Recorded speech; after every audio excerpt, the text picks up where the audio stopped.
Going with the topic from the viewers and listeners, let's talk expectations versus reality. It's Locked on Sunbelt.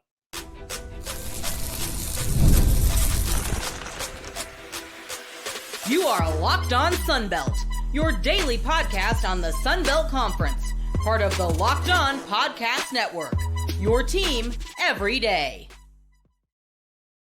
All right, Dave Schultz, Locked on Sunbelt, your teams every day. Today's episode brought to you by FanDuel. Right now, new customers can bet just $5, and if your bet wins, you'll get $300 in bonus bets to use across the app. Download the app today.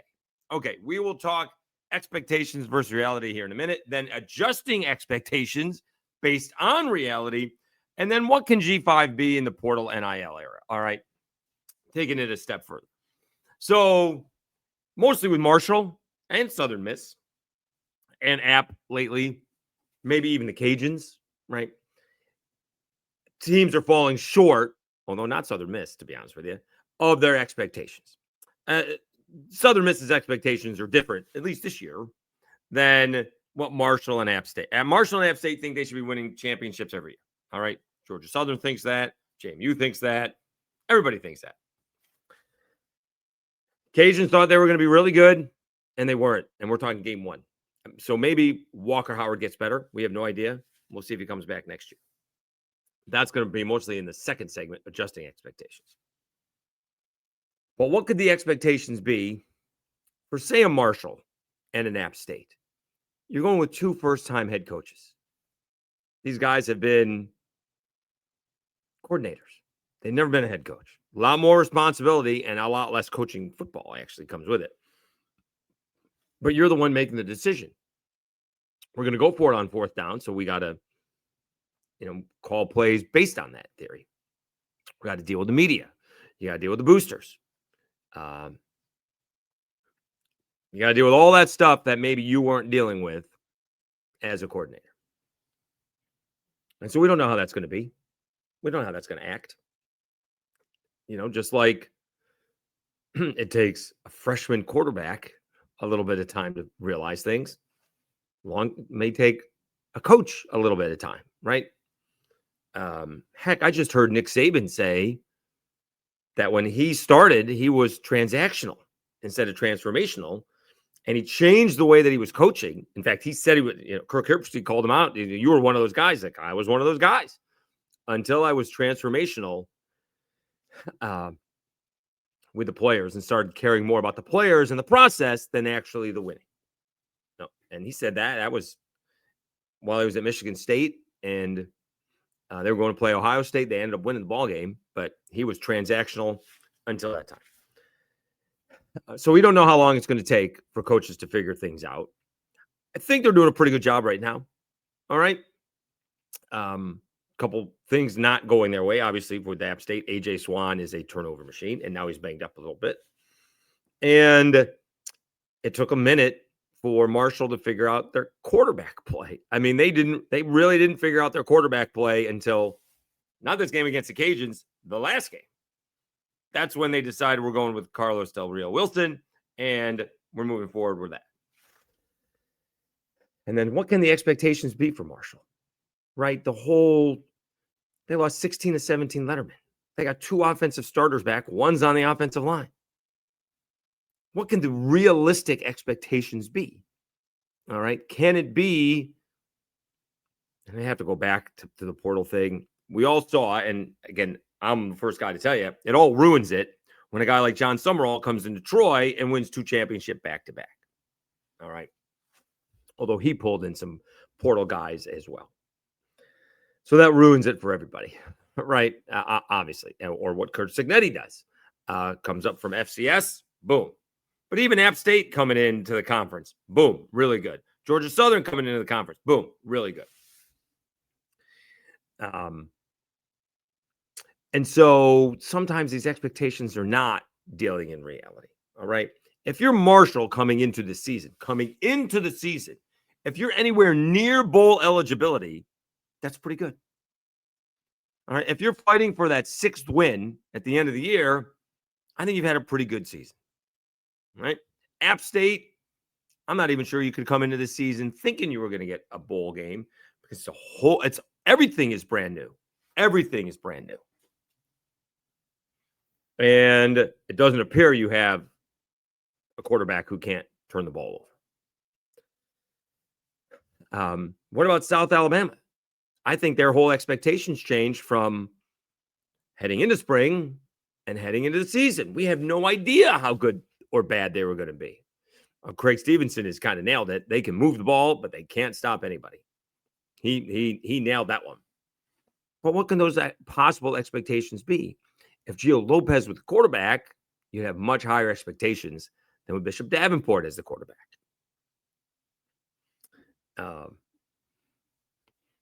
And so this is what we're dealing with. It's nice to think that, yes, the standard at Marshall is to win. Should be playing for championships every year. That's nice in theory, but not when the whole team leaves. Not that the guys who would be playing on your team this year all get up and leave and go to Southern Miss. Right? I know it's not the championship squad playing at Southern Miss. We've been over that, but wouldn't these guys be playing at Marshall if Charles Huff didn't leave? Okay. So there is that. You can't have those expectations when the reality of the thing is we have no idea literally what to expect because we haven't seen these guys play as a team yet. It's just, we don't know. Think about these top teams. Some better than others, obviously. Clemson's not nearly as good. Cade Kublik, been there. I think he's been there for 4 years. He's certainly been there for the last 2. If not 3. Nussmeier's been at LSU for 4 years. At least. And Drew Allar, same thing at Penn State. Been there for a while. In this league, it's been Jalen Rayner. That's it. That's it. Daniel Beals has been with occasions for a couple of years. Lunch Winfield's been with occasions for a couple of years, but Walker Howard just got there. Right? Alonzo Barnett III, again, great story. He's going into it at least his 3rd year, if not his 4th. We know that story, right? Basically lost his job because of stage fright. Jordan McLeod ends up winning, I think, Player of the Year. And wins a job the following year and is back at the starting quarterback this year. All right. The reason I didn't pick JMU as high as others is because I just didn't know what to expect out of the quarterback play. So again, when we're dealing with expectations versus reality, we all like to have championship expectations. The reality is that can't really be the way. You have to deal with what actually is happening. If you're bringing 14 of, if you're bringing 15 of the 22 lettermen back, then yeah, you should be good, right? We hear that all the time. They're bringing back 8 out of the 11 starters on defense. Now, if you're a bad defense, maybe that's not a good thing.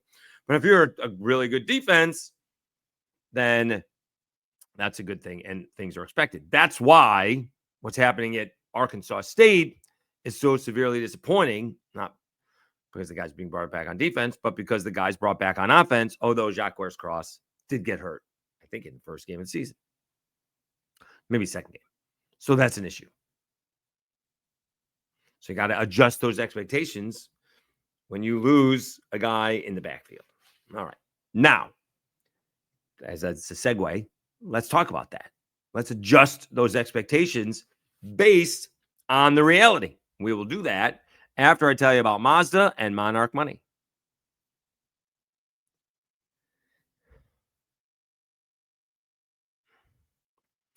Mazda crafts cars for those who do more than simply move. From footwork to breathwork, athletes sweat all the details. Mazda brings the same intention to how we craft every model. You can feel Japanese craftsmanship in every detail, from the metallic accents to available Napa leather upholstery. You can make everyday drives feel like anything but. From smooth handling to intuitive controls.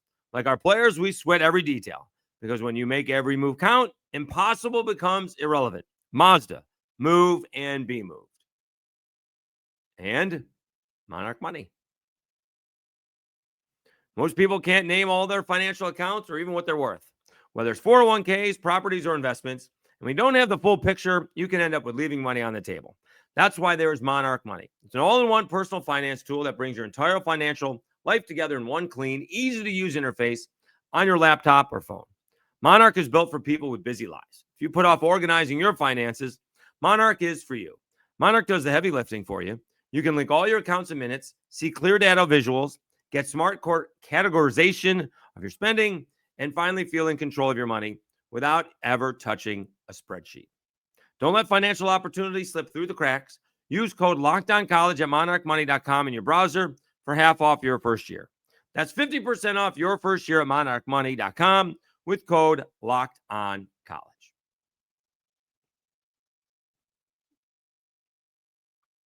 All right, Dave Schultz, Locked On Sunbelt, your teams every day. Now let's talk about adjusting the expectations, right? Cajuns had high expectations. I will admit that I got caught up into it. Although I think throughout the fall and the spring, we didn't know how good. I brought that up. We have no idea what Walker Howard's going to be. We've really never seen him play college football. All right. I did do that. I didn't understand how you're losing guys on the offensive line, wide receivers. Everything was supposed to be okay. They did get some highly touted recruits, but you just never know. I fell into that trap. They couldn't run the football. Defense made the adjustments against Rice. And then, of course, Walker Howard gets hurt. But he did not play very well against Rice. Let's be honest. All right. And then you have to adjust your expectations based on Daniel Beal, who, again, sad to say, does not appear to be a Division I, at least FBS quarterback. Maybe FCS. I don't know. He did get better, but it appears like he's never played college football. Forget about college football. Just sometimes it appears like he's never played football before, and that's unacceptable at that level. And now you're down to your third-string quarterback, Lunch Winfield, who had a spectacular game against Marshall, but now they're going into JMU. They get a week off. A couple guys are banged up, including Lunch. Presume they'll be ready to play for not this week, but next week against JMU. All right. Don't expect the same outcome. Don't expect the Cajuns to put up 54 points against that JMU defense. You just want to see them compete and see if they, to see if they can make it a ball game. All right. If Cajun fans think they're going to go in there and steamroll JMU's defense like they did Marshall's defense, it ain't going to happen. But you're still dealing with the third-string quarterback, and you're dealing with at least about 60% of your offensive line is out. We'll see if any of them come back for this ball game. But you have to adjust your expectations. Like the Cajuns can't be considered Sunbelt West contenders. They may end up being that, but I don't think you can expect that to be the case. It'd be a fun ride if they somehow, Lunch Winfield, comes out of nowhere to be the hero like he did last Saturday. But can we really expect that? Can you expect a third? Usually you get the backup bump. I call it, I don't know if I call it a syndrome, but it's Jeff Hostetler theory or the backup theory. And it started with Jeff Hostetler, leading the Giants to the Super Bowl, and everyone else plays better. Offensive line blocks better. Defense has to play better. Wide receivers have to catch better. Linebackers have to tackle better. Running backs have to run harder. All of that. Because the guy doing the quarterbacking isn't as good as the first guy. All right. So I call it the backup theory.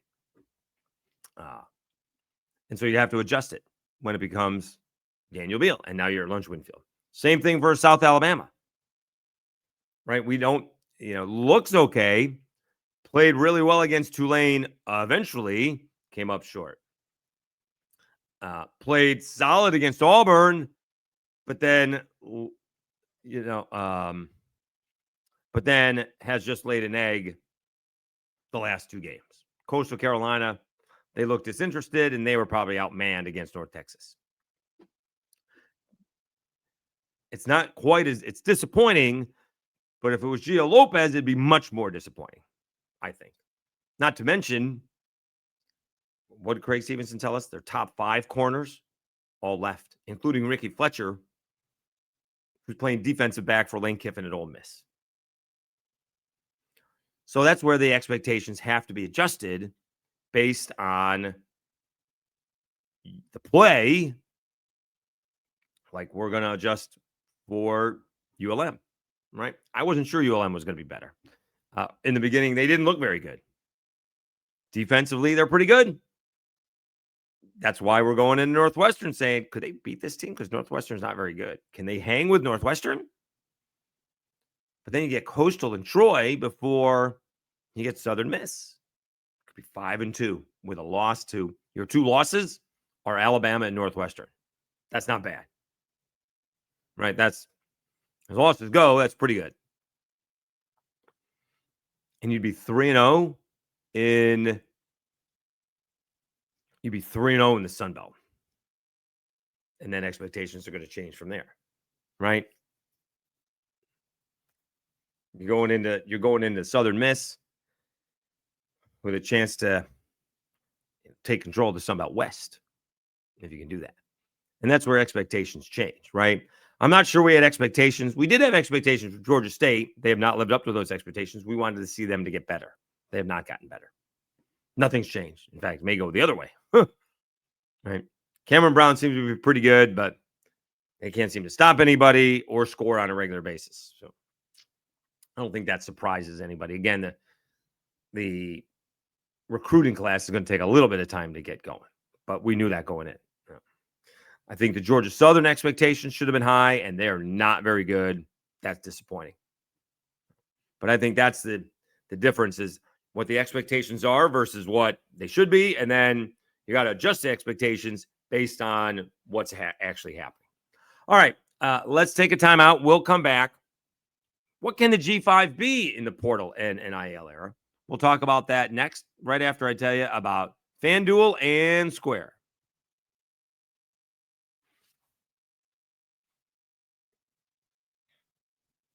The NFL season is here. FanDuel has an offer you don't want to miss.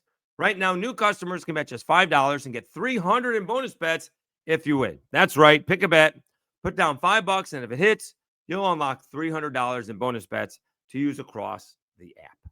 It makes watching football even more exciting when you've got a little something riding on the action. Whether you're a casual fan or love diving into stats, FanDuel makes the game day experience even so much better. So what are you waiting for? Visit FanDuel.com to download the FanDuel app today and get started. And Square. This episode is brought to you by Square. Your favorite neighborhood spots run on Square. There's certain businesses that make the neighborhood the neighborhood. These are places that become an extension of home. Whether it's a sports bar dedicated to your team's fan base, the spot with the best wings in town for game day, or that beloved local chain that's been rooted in your community for years, these businesses are what bring people together. When neighborhood businesses thrive, the whole neighborhood thrives. All right, we talked about Hawks. Great hamburger there. I got pizza at Post. Tomorrow I'm getting my bagels to break the fast on Thursday night. And I'm going to a local place here in town, which I absolutely love, instead of going to the franchise, which is actually next door. Although I don't mind the franchise, we're going to support the local business.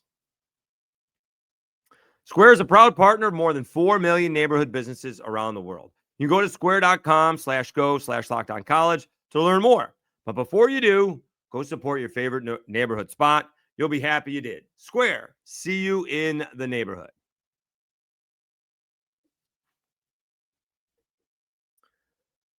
All right. Dave Schultz, Locked On Sunbelt, your teams every day.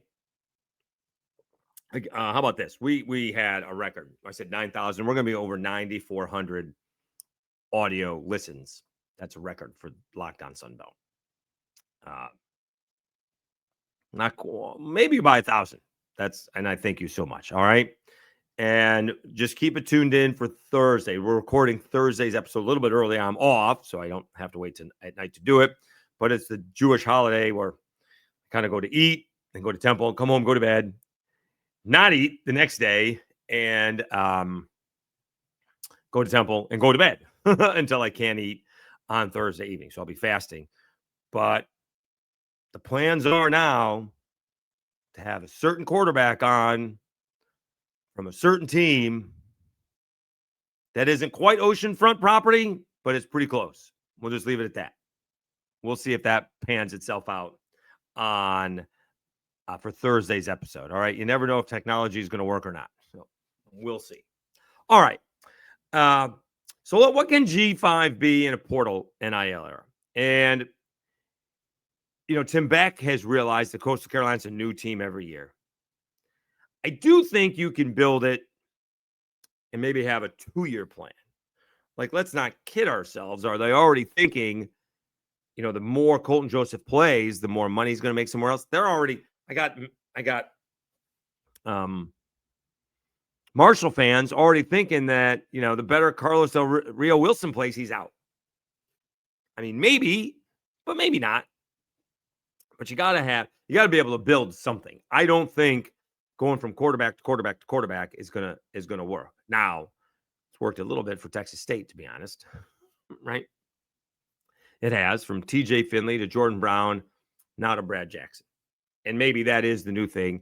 GJ Kinney is good at that. That's incredibly hard to do. It'd be nice to be able to build something, because as the quarterback, hopefully you can expand what he can do or do the weaknesses of the other team, right? We have the quarterback. We can get him to be better. And if we need to pass it, great. If we need to control the ball and manage the game, we can do that too. But that's what I think it can be. All right. Is it ever going to be a place where it's fair? It's not, because the guys and ladies running the show are all going to be about the Power Four. So there's never going to be a time where they're going to say, you know what? Yeah, we're going to give you money after we take your quarterback and pay you more money. Like, that's going to happen. Right. And if it's a small fee, it makes very little. Like, if North Carolina paid South Alabama $50,000, what does that do? But if you're going to go get Gio Lopez for $500,000 or for $2 million per year for 2 years, maybe come up with a couple $100,000, something along those lines, something worth it to where they can spread that out and go get some players for themselves. But I think that's what I would be. I can go back to what I always thought Syracuse could be. Once the McNabb era ended, and at the end of Pasqualoni, and then the late, not so great Greg Robinson drove it into the ground. You find the quarterback and you have him for 2 or 3 years, right? That's what they did with, let me see here. Is that awful? Syracuse quarterbacks. I can't remember them. The kid who actually beat Clemson.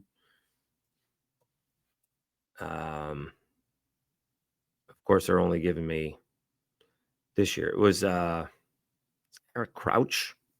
That's Nebraska, right? I got to go years. Let's see here. It was not Greg Paulus. These are not in alphabetical order. But it was the one kid who was there, always got hurt since 1970. I don't know. You'd think I remember his name.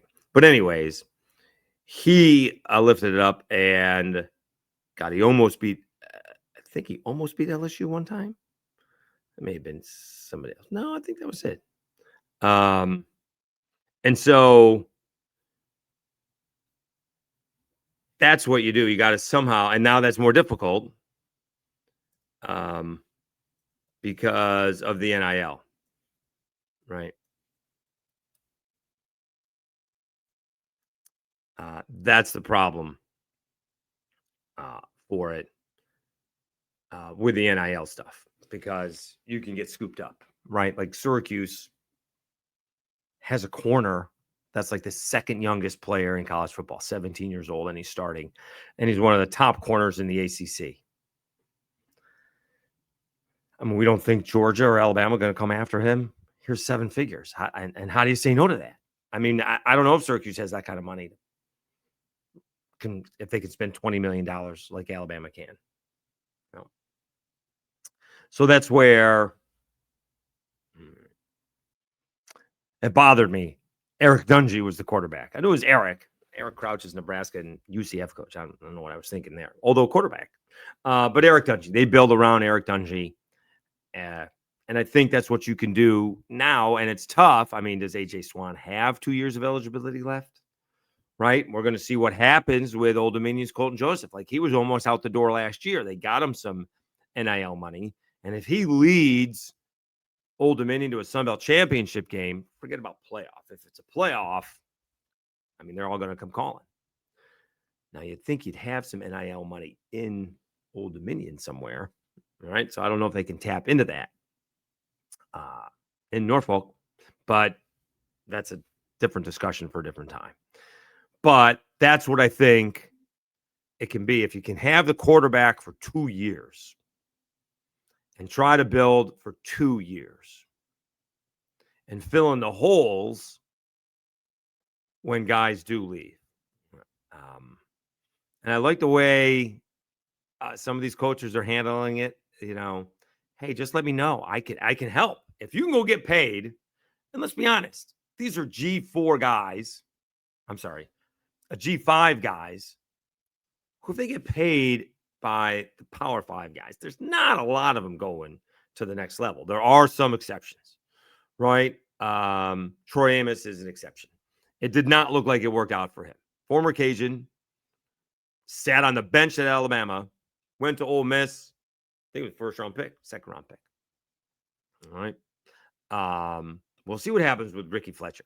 Right. He was basically starting almost immediately slot corner, or, you know, from the day he got onto campus. Now we'll see if he gets drafted highly by out of Ole Miss. At the same time, a lot of these players are just depth players. They're getting high 5, maybe mid 6-figure salaries, if you will, but they may not be playing. But sometimes you got to take the bag while you can get it, right? That's a lot of money, especially if you're not going to play pro football. It's a ton of money. But that's what I think the G5 can be. You have to take it in 2-year increments. And unfortunately, it's all based around the QB. And unfortunately, if your QB plays better, you got to start again. So it's even more important these days to develop more than one quarterback. Like, you almost have to, like, they can't take, it can't be like a 80-20 split in reps. Almost has to be 60-40. Just, or maybe like, 50-30-20.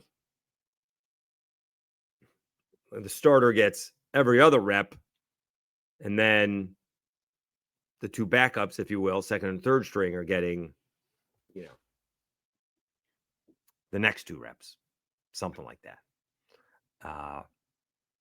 So that's not easy, right? And that's why it's tough to win with a backup quarterback.